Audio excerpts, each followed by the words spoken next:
Good morning.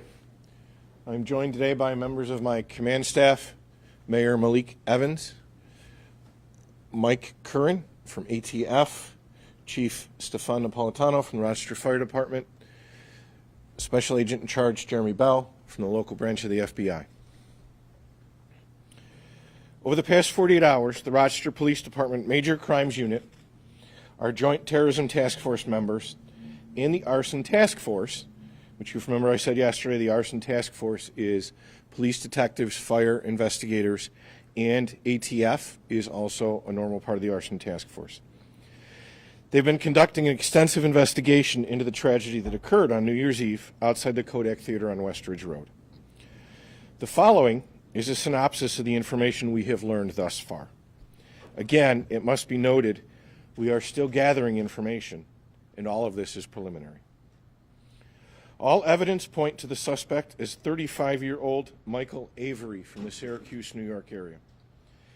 The suspect passed away last night. He has not been scientifically identified, but we are in the process of confirming his identity. We have been in contact with his family since yesterday.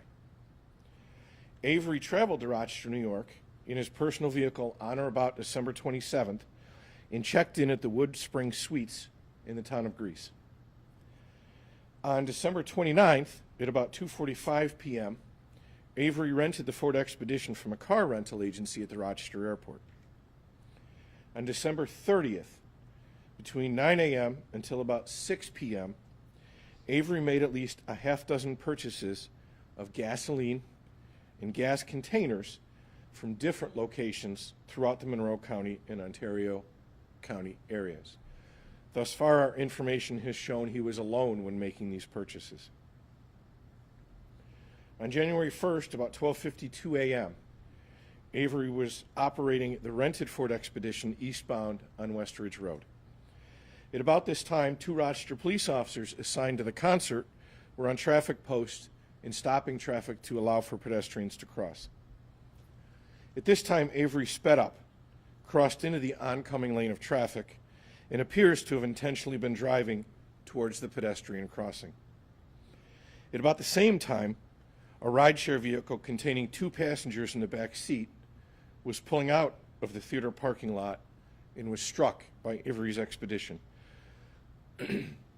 This created the chain of events that followed, leading to the death of the 2 rear seat passengers of the rideshare vehicle and the injuries of at least 9 pedestrians.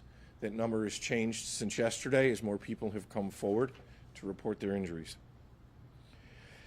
Yesterday, a search warrant was executed on the hotel room rented by Michael Avery. There was no suicide note recovered during the search of the hotel room. An additional search warrant was executed on Avery's personal vehicle, which was recovered at the airport parking garage. Investigators are still combing through evidence recovered from his vehicle, but nothing thus far has been recovered that provides any additional insight into why this occurred. Although the motive behind the crime remains unknown, the conversations we've had with his family so far leads us to believe that Avery may have been suffering from possible undiagnosed mental health issues. At this time, we've not been able to identify that there was anyone else involved in the crime or that it was part of a larger plot. Additionally, we have not uncovered any information leading us to believe that the actions of Michael Avery on New Year's Eve were motivated by any form of political or social biases. It must be noted this is an ongoing investigation, and additional information may be developed. We're going to share his photo today and ask that anyone with additional information about this tragedy or about the suspect's motivation, please contact the RPD Major Crimes Unit at 428-7157. There's also an email, and this will be on the written release when we put it out, but it's majorcrimes@cityofrochester.gov. Mayor Evans is going to say a few words, and then I will come back and take some questions. Just let me again reiterate my thanks to our law enforcement partners and to the Rochester Police Department, Rochester Fire Department, FBI, ATF, all of our partners that are here for their work on this unfortunate case. As the chief said, there are still many unanswered questions We hope to continue to provide updates as we have them. I have been getting inundated with questions as to why this individual would choose, number one, Rochester, New York, why he would choose to do this on New Year's Day, and why he would appear to target concert goers trying to have a great time to bring in the new year. Those are all things that we don't have questions. Those are all questions that have been raised and things that we just don't have answers to yet. But as I've said, the Evans administration is big on transparency. So we wanted to make sure today that we provide an update on all the information that we have available now, because there's been tons of stuff that has been out there that has been unsubstantiated. But what the chief just laid out is the facts. But the most important thing today, I think, for us as we go into the new year is to remember the victims of this horrific accident. Remember, these folks were going to see a Grateful Dead tribute band, and they were expecting to be able to ring in the new year and have a good time, but instead we have individuals that are now going to be burying family members, and we have people who have now life-altering injuries because of the choices that this suspect made. So I hope that Rochester and the broader community continues to pray for the families that are mourning the loss of their loved ones, and that we pray for the speedy recovery of the lives of the lives that have been impacted by this tragedy. This is a very traumatic experience, not only for the people who experienced this, but also the first responders.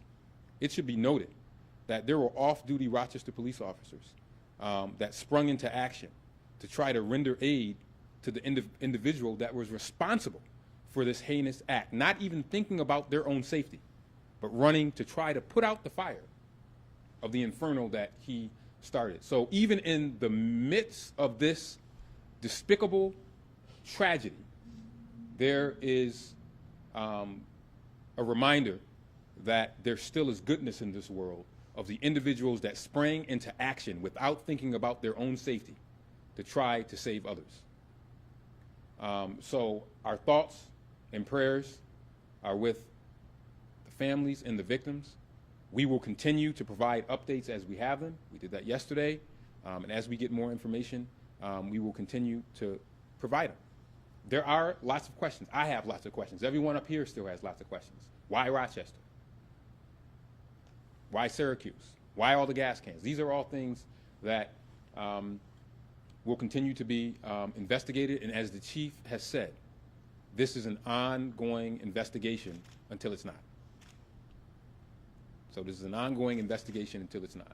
But we will continue to provide updates as we have them. And the last thing I want to say is that anyone during these festive holiday seasons, sometimes people have issues dealing with some of the challenges that they have. I want to encourage folks in the Rochester community, the broader community, to seek help if you need it. There is so much help out there. 988 is a number that can be called for anyone that is experiencing suicidal issues, mental health issues. There are resources that are out there. And I sometimes think in our broader communities, when we see these types of tragedies, what could happen if people seek out those resources that are available to them. Thank you. Thank you, Mayor. Questions? What leads you to believe that this Mr. Avery has or had mental health problems? That's based on our conversations with the family. That, as I said, we've been talking to them since yesterday. Was anything recovered at the hotel room? There are parts of the investigation I'm still not going to comment on, so we'll leave that for So now. no journal or suicide? No journal, no suicide note. What ties does he have to Rochester and this community? That we don't know. Again, as the mayor said, why Rochester? Why this venue? We just don't know. Chief, any previous interaction with police, either here or in Syracuse, and any evidence that his family ever tried to get him any help for his mental health issues? Well, again, I'm not gonna comment on his family business. I don't know, and no contacts with law enforcement. Chief, now that you've ruled sort of, I don't want to put words in your mouth. Have you ruled out that there was any social or political agenda? Is there any nexus to terrorism here at all? Because I know that word has been thrown out a lot. What do you want to say about that? Well, I'll let Agent Bell comment on that, but as I said, we have not found any of that yet. The investigation will continue. We have not found that. Jeremy, do you want to comment on that? Sure. Chief, thank you. Good morning. So I can confirm our Joint Terrorism Task Force is involved, but that's not abnormal in a case like this. What I can tell you is so far we've uncovered no evidence of an ideology and no nexus to terrorism, either international or domestic, so far in the investigation. Will the FBI still be part of the investigation then, or do you hand it back over to local police? Absolutely. The FBI and our Joint Terrorism Task Force will see this investigation through to its end with the RPD and our law enforcement partners. But again, that's not abnormal. It's something we do in all cases such as this one. Thank you. While you're there. Can you clarify the terminology of the gas canisters that were found on scene? Another term that's been thrown out there is explosives. Is that how that's, I guess, approached in this scenario? So, well, I saw the term explosives too. I mean, without looking up the exact definition of what an explosive is or isn't, they were cans of gasoline.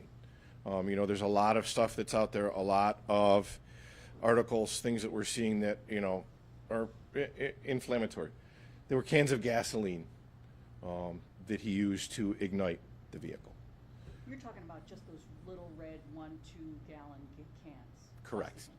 Chief, to your knowledge, did he have any interactions with anyone in the Rochester area while he was here from the 27th on? Did he have any friends here? Any connections whatsoever? None that we've identified thus far. Chief, just to clarify, was it the collision that caused the fire, or had he actually lit the gas cans prior to crashing? Yeah. Again, that we're going to have to wait until Arson finishes their investigation. Can you tell how fast he was going? I mean, it sounded like he sped up, but how fast was he going prior to the collision? He did speed up, and I have seen the video, but it's been a long time since I was certified in radar or estimating vehicle speed. So again, we'll let the investigation play out for that. Approximately 50 or higher? Fast, But you as the believe mayor he said. sped up or sped toward He the did. crosswalk and the pedestrians? Yes, you can clearly see that. It was And intentional. at what distance? 500 feet or so. Do you believe he was aware that the concert was happening there, or he just happened to see a bunch of people and thought that was an opportunity? Well, again, we're going to have to let the investigation play out. What can you tell us about the status of the victims that were hit? I apologize for this, but how are they doing? So one pedestrian has suffered life-altering injuries. The rest should make full recoveries. I can tell you the two of my officers that were at the scene, as well as the off-duty officer that rendered aid, are taking a little time off. They have obviously some emotional issues they need to deal with as well. Thank you, everyone. I appreciate it. Can you tell us what town that this Avery is from in Syracuse, to narrow that down a little? I don't have that. And can you just clarify, Mr. Bell?